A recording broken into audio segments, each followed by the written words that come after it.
สบายดีมื้อนี้จะมาสอนวิธีการอ่าเฮ็ดเพลงอังกฤษอ่าในอัน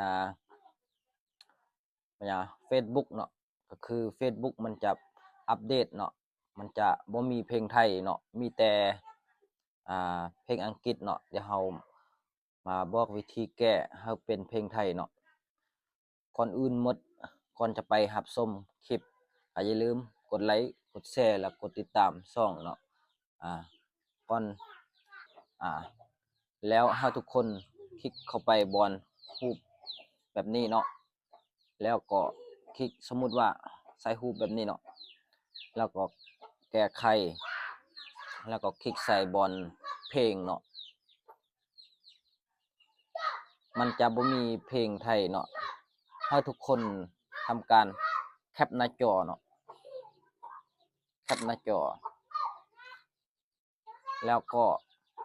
ออกมาเนาะกดออกมา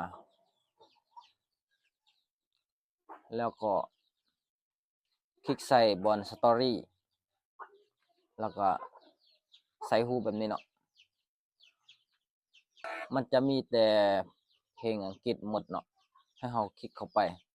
แบบนี้แล้วก็ทำการแคปหน้าจอแล้วก็กลับคืนเนาะกลับคืนแล้วเข้าไปบอนนี้เนาะเราก็เลื่อนขึ้นมา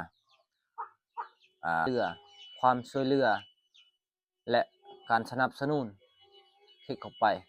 แล้วก็คลิกบอนรายงานปัญหาเห็นบ่แล้วกดรายงานปัญหาต่อ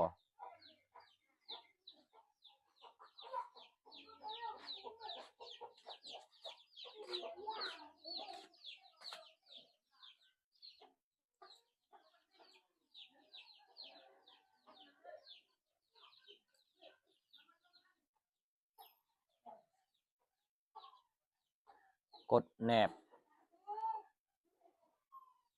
เราก็เลื่อนขึ้นมาสตอรี่หลังจากนั้นก็ให้ทุกคน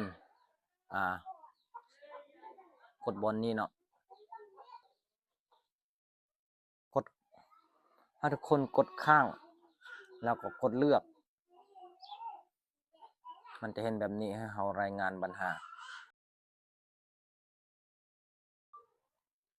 สวัสดีครับ Facebook